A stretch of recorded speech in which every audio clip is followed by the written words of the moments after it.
Ravi de vous retrouver comme à l'accoutumée sur votre télévision régionale Prestige TV et merci de nous suivre pour être au diapason de l'actualité d'ici et d'ailleurs et vous avez raison, la grande édition.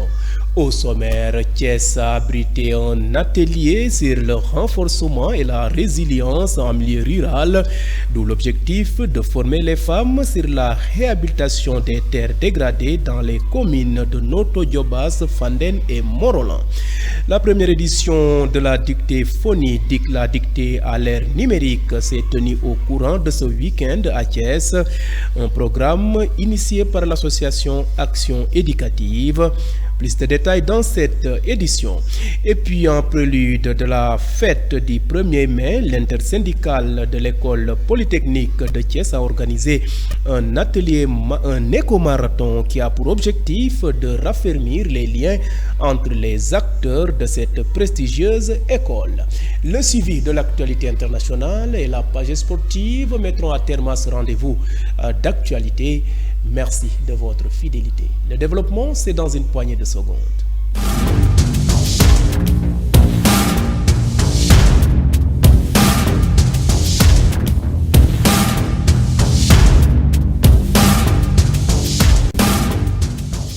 Bienvenue, je vous le disais en titre, un atelier de formation a été initié par l'ABE, l'adoption basée sur les écosystèmes. L'objectif de cette rencontre est de renforcer la résilience en milieu rural, former les femmes sur la réhabilitation des terres dégradées, mais aussi augmenter la couverture végétale et aussi protéger la biodiversité, entre autres. Abdoulaye Gadio donne plus de détails sur cet atelier. Ces propos sont recueillis par Mambiram Sissekei et Moussa Mbaye. L'ensemble des PME qui s'activent dans des activités ayant un impact positif sur l'environnement de manière générale. En fait, ça remonte dans la stratégie même du projet. C'est un projet qui renforce la résilience des communautés pour faire face au changement climatique. Et le projet intervient dans la zone de Thiès et son plateau pour lutter contre les inondations dans la ville de Thiès. Donc nous avons jugé nécessaire d'intervenir dans le plateau pour retenir les eaux de ruissellement, permettre une infiltration et éviter que toute l'eau qui descend des plateaux qui entourent Thiès, qui ceinturent Thiès, arrive dans la ville. Dans la zone nord, nous travaillons aussi sur la reconstruction des écosystèmes à travers l'aménagement d'espaces d'enclos tels que à l'image de l'enclos de Katène. Maintenant, nous avons une composante 3 dédiée à accroître l'investissement et les capacités des PME. C'est dans ce cadre-là qu'on a organisé cette activité-là pour organiser davantage l'ensemble des groupements là, dans le cadre d'une plateforme. Et c'est cette plateforme qu'on est en train de mettre en place depuis hier et dont le travail a abouti aujourd'hui. Le travail il a commencé depuis fin 2023. Donc ça, c'est un aboutissement. Un projet de 5 ans qui est financé par le Fonds FEM, Fonds mondial pour l'environnement, à travers l'UICN et le PNUD. Ça s'explique par la question, la problématique que prend en charge le projet dans la ville de Thiès. On a dit tout à l'heure que l'eau qui inonde Thiès vient de ce plateau-là. Et ce plateau-là, c'est les 3 communes, Morolan, Noto Diobass et Fandène. À l'instant, Abdoulaye Gadio qui revenait sur les objectifs de cette initiative. Ndak Gueye, formatrice, est revenue sur l'accompagnement des femmes par ce projet, c'est-à-dire le financement en bilan matériel pour permettre à ces femmes de mettre sur pied leurs activités dans les communes ciblées ainsi que la digitalisation de leurs produits dans le marché numérique. Elle est toujours au micro de Mambiram Sissekei et Moussa Mbaye. Dans ce projet, apporte des moyens de résilience aux populations. C'est dans ce cadre-là qu'il y a un accompagnement des groupements de femmes et de jeunes hommes comme femmes. Donc là, il y a des plans d'affaires à élaborer, mais avant ça, il y a des formations à faire. C'est des formations en éducation financière, aussi des formations dans l'élaboration de plans d'affaires. Après, il y aura des formations qui vont suivre après le financement. Parce que si le groupement dit qu'il veut opter pour la transformation, donc on aura à contacter des structures comme l'ITEA pour les accompagner. Donc, avant l'élaboration des plans d'affaires, on va vers ces groupements-là, leur former comment budgétiser par exemple et tout. Donc on va élaborer les plans d'affaires selon l'activité choisie par le groupement. Donc on dit qu'ils vont faire l'aviculture, d'autres le maraîchage, d'autres la transformation ou la saponification. Dans ce cadre-là, on va faire des plans d'affaires. Donc il y a les investissements, le moyen matériel et des équipements et les moyens matériels. Donc il y a le besoin en fonds de roulement et puis les comptes de ressources. Donc pour connaître le cash flow après la vente des produits. Il n'y a pas de montant fixé. Ça dépend de la capacité du GIE à faire son activité. Donc ce que le projet va faire, c'est financer les moyens matériels, donc les équipements. Donc ça là, le projet va l'offrir au groupement. Donc, mais ce qui est du besoin en fonds de roulement, on va les appuyer et les mettre en relation, en partenariat avec des institutions de microfinance pour les financer par rapport à ce besoin en fonds de roulement. Si toutefois, le groupement n'est pas apte à financer son besoin en fonds de roulement, parce que ces groupements-là, beaucoup de groupements font des AVEC. Donc, ils sont dans les AVEC, les tontines et autres. Donc, s'ils peuvent s'autofinancer, c'est bon, sinon on va les mettre. Et dans ce projet... Vous suivez le rendez-vous de l'actualité grâce à votre nouvelle chaîne de radio Prestige FM qui émet en modulation de fréquence sur les 95.5 FM ici à Thiès. Et à présent, parlons éducation dans cette édition, la première édition bien sûr de la dictéphonie. La dictée à l'ère numérique s'est tenue au courant de ce week-end à Thiès, un programme initié par l'association Action éducative. L'alimentation en milieu scolaire a été le thème choisi pour cette dictée duo. Hadiso Diop, secrétaire général de l'inspection d'académie de Thiès et co-organisatrice de cet événement, revient sur l'importance de cette dictée. Elle est au micro de Mambiram Sissegei. Ma grande sœur et moi, nous avons fondé une organisation qui s'appelle Action éducative et nous avons longuement réfléchi sur des activités qui sortent un peu des sentiers battus. Et après réflexion et analyse de la baisse de niveau des élèves en français, nous avons pensé à organiser cette dictée à l'ère du numérique, quand même que nous considérons comme une opportunité de soutien intergénérationnel, de soutien mutuel entre parents, enfants, enseignants, élèves, grands-pères, petits-fils, mais également voisins. Nous avons donc accueilli cet après-midi 160 candidats, donc qui sont 60 binômes, venus de Thiès, de plusieurs secteurs d'activité, mais également d'autres régions, donc pour participer à cette première édition de la dictée. C'est une première, les consignes n'étaient pas bien comprises au début. Déjà à l'annonce, les gens ne comprenaient pas, mais à force de faire des communications en amont pour expliquer le concept, certains ont compris, mais dans la salle, avec les explications faites par le président du jury, tout le monde a compris et a commencé à s'y mettre.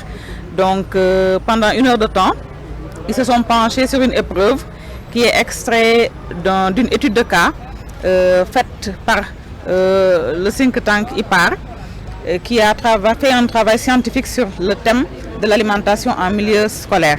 Donc le thème de la dictée cette année, c'est l'alimentation en milieu scolaire, et nous avons tiré le texte de cette étude de cas-là. Alors nous avons lancé une inscription en ligne, mais avec des normes liées à la nécessité d'être 2 candidats. D'abord, l'un doit avoir moins de 15 ans et l'autre doit avoir plus de 15 ans, plutôt moins de 25 ans et l'autre doit avoir plus de 25 ans.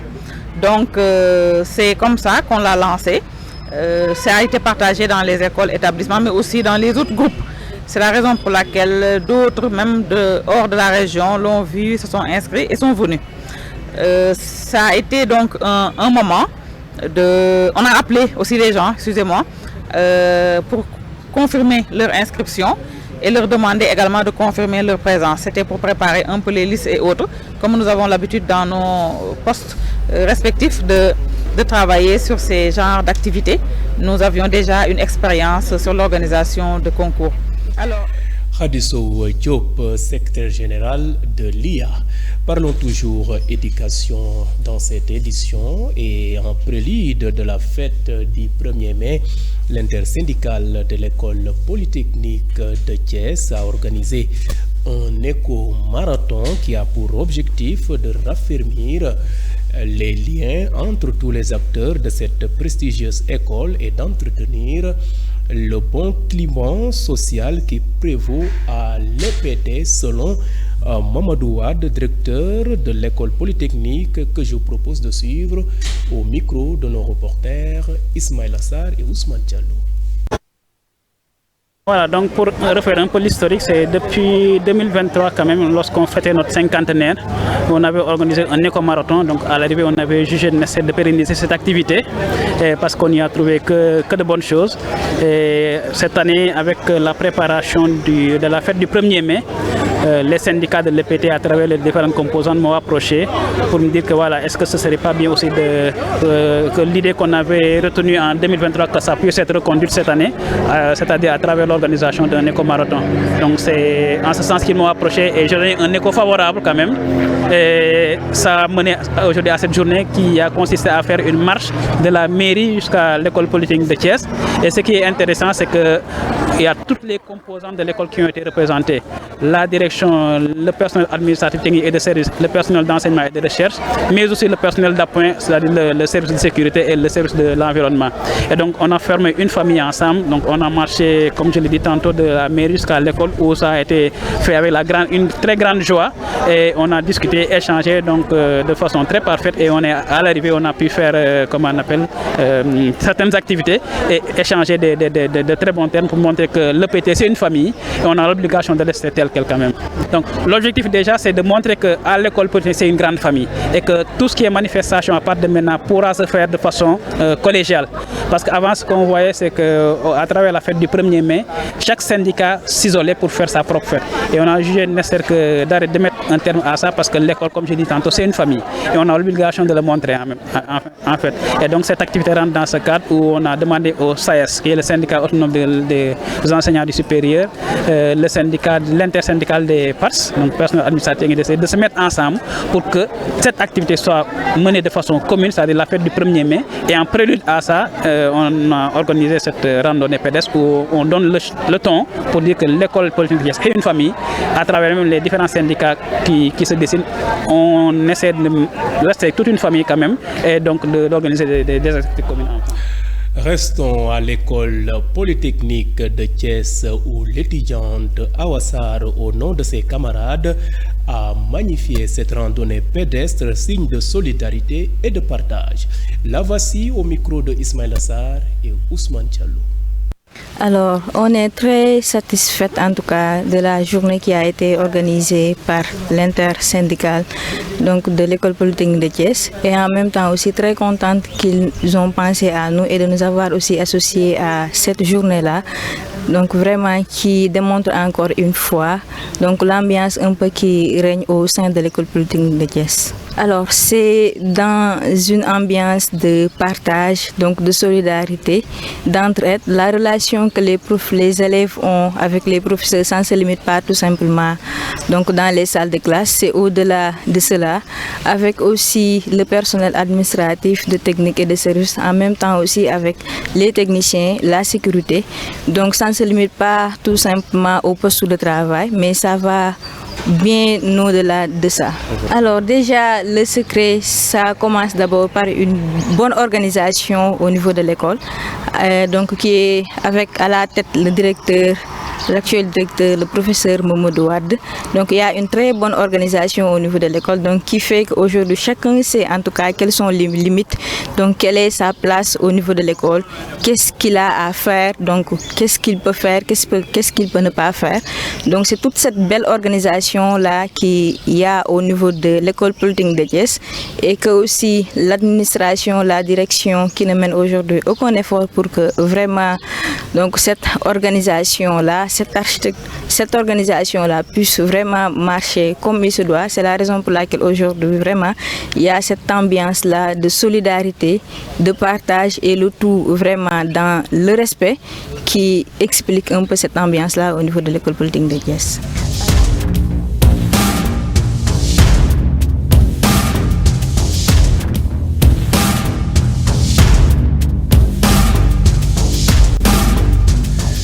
Et à présent, jetons un regard sur ce qui fait l'essentiel de l'actualité nationale de ce mercredi. Dans la zone des Niayes, les producteurs sont très remontés en cause la concurrence jugée déloyale des agrobusiness qui, disent-ils, inondent le marché de légumes depuis plusieurs mois au détriment des petits producteurs qui n'arrivent presque plus à vendre. Ces derniers, pour se faire entendre, ont décidé de décréter un mot d'ordre de grève de 2 jours sans marché les 30 avril et 1er mai afin de pousser les autorités à suspendre concrètement la mise sur le marché des pommes de terre et autres légumes par les agro-business. Alioune Tine, fondateur du think tank African Jom Center, a vivement réagi à la décision du ministre de la Communication Alioune Sall de suspendre les activités de 381 organes de presse. Dans un message publié sur X, le défenseur des droits humains dénonce une décision qu'il qualifie de profondément incohérente dans un État démocratique comme le Sénégal. Ainsi, Alioune Tine plaide pour un dialogue entre l'État et les médias afin de trouver des solutions pérennes. Bouclons cette page de l'actualité nationale par le Front pour une révolution anti-impérialiste populaire et panafricaine, FRAPP, qui a vivement d'instrumentalisation de la menace terroriste pour justifier l'ingérence étrangère, notamment française, au Sénégal. Le mouvement met en cause certaines publications médiatiques récentes qu'il juge alignées sur une stratégie impérialiste. Dans un communiqué diffusé hier mardi, le FRAPP alerte l'opinion publique sur une manipulation politique et médiatique orchestrée selon lui par des puissances étrangères pour maintenir leur influence en Afrique de l'Ouest sous prétexte de lutte contre le terrorisme.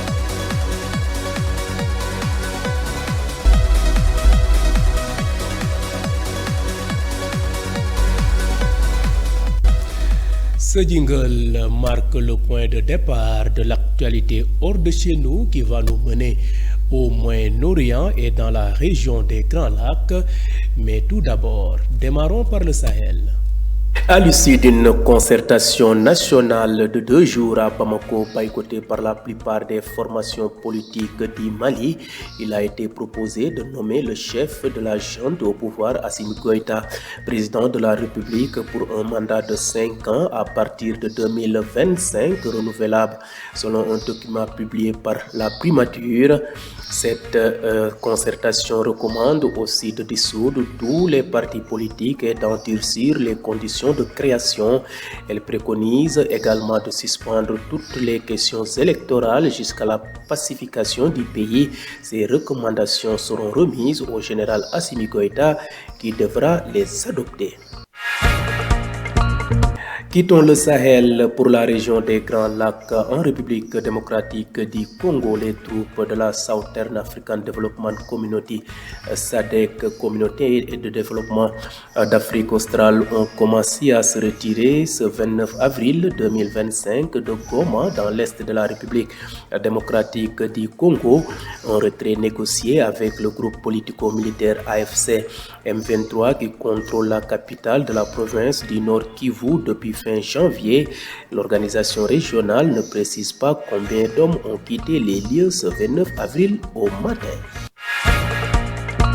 Bouclons rapide survol de l'actualité internationale au Moyen-Orient où la cohabitation entre les communautés est toujours aussi fragile en Syrie.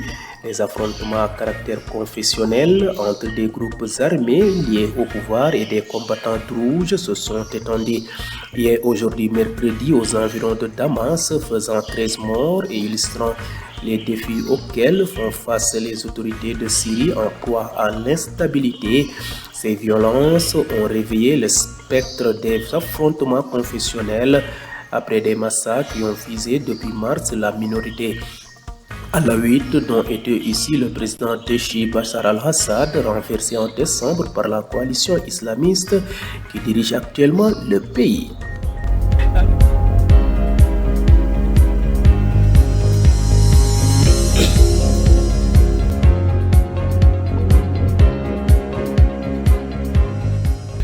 Et bouclons cette édition par une note sportive. Ligue des Champions, le Paris Saint-Germain réussit un gros coup sur la pelouse d'Arsenal en demi-finale. Allez, nous dit Ismaïla Sarr. Bienvenue dans l'actualité sportive. Arsenal et le PSG avaient rendez-vous hier mardi le 29 avril pour la demi-finale aller de la Ligue des Champions. Ce sont les Parisiens qui ont fait le coup parfait en s'imposant grâce à un but précoce d'Ousmane Dembélé. Après avoir donné l'avantage à la 4e minute, l'ancien joueur du Borussia Dortmund est sorti à la 70e minute. Le PSG a un pied en finale de la Ligue des Champions. Coéquipiers d'Ousmane Dembélé, buteur du soir, devront valider leur billet le 7 mai prochain au Parc des Princes. Pour leur première participation à la Coupe d'Afrique des Nations féminines de futsal du Sénégal ont terminé sur une note éclatante. Opposées à la Guinée lors du match de classement, les coéquipières de la capitaine Mariama Diédhiou se sont imposées avec autorité sur le score sans appel 8-1. Avec cette large victoire, le Sénégal boucle sa première CAN avec les honneurs, une base solide pour les prochaines échéances africaines. Les activités sportives du mouvement Navétane seront désormais encadrées. Elles se dérouleront entre le 15 juillet et le 15 octobre, a-t-on appris du ministère des Sports. Cette décision a été prise à la suite des concertations nationales sur la réforme du mouvement Navétane tenues le 20 février et 4 mars 2025 conformément à la directive de son Excellence Monsieur le Président de la République issue du Conseil des ministres du 29 janvier 2025, peut-on lire dans la note. Ainsi, cette nouvelle mesure permettra d'éviter le chevauchement des activités du championnat populaire Navétane avec l'année scolaire comme c'était devenu la norme depuis plusieurs années. Bienvenue. Ismaïla Sarr pour cette note sportive. Mesdames et messieurs, voilà qui termine ce rendez-vous d'actualité. C'était le journal de ce mercredi 39 avril 2025. Vous étiez trop nombreux à nous suivre à l'étranger grâce au réseau IPTV. D'autres optent pour nos différentes plateformes, à savoir le site d'information www.prestigethies.com, les pages YouTube et Facebook Live de Prestige. Et mention spéciale à nos auditeurs qui nous ont suivis grâce à cette nouvelle chaîne de radio Prestige FM qui émet en modulation de fréquence sur les 95.5 FM ici à Thiès. Et gardez la fréquence sur les 95.5 FM. Tout juste après, je vous retrouve pour la version Wolof de cette édition.